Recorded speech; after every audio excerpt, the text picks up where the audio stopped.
I fixed the mannequin's dress, making sure that it wasn't crinkled, and placed it gently back on the window display.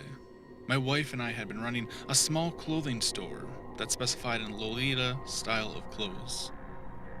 My wife loved everything about them. Unfortunately, she passed away last year, and now I have been here, just continuing her dream for her. The bell rung, and I turned to see my most valued customer. "Hello, Miss Alice." I smiled at the young girl bound to a wheelchair. "Antonio." I acknowledged her father, who pushed her around. She had her hands folded neatly in her lap, and she looked around. She always had this indifferent look on her face. Now that I think about it, I've never seen her smile after all these years. She never spoke. Antonio said it was because she was too shy. She had a blue dress on that had frills at the end of her skirts and sleeves that were nice and puffy.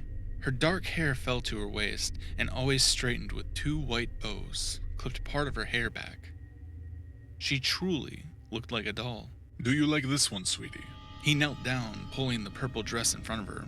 She nodded, and he picked up the dress in her size, draping it over his arm. They continued to shop, and she just mostly kept her head down.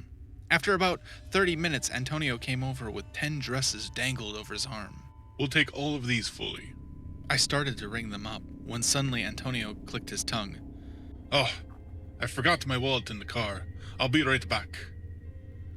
He started to wheel her away, but I teasingly joked, "Oh, Antonio, are you afraid she'll run away?" Antonio stared at me wearily before letting out a nervous laugh. "No, of course not. I'll be but just a moment." He hesitated and stared at her. I swear it felt like an eternity before he turned away and finally headed out. As he exited the store, I softened my gaze at her, and I wanted to say something, but I held my tongue. Honestly, I wasn't sure what to say. Her eyes finally rose to mine, and I smiled gently at her.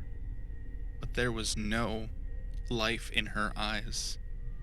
I swallowed and took a chance.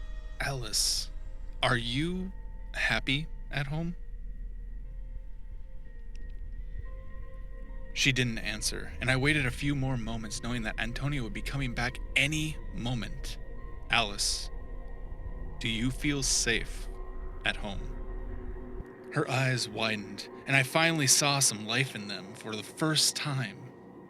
Her whole demeanor changed. Her eyes were filled with fear now, and her lips quivered. I waited, and she opened her mouth, her lips still shaking, to reveal that her tongue was missing.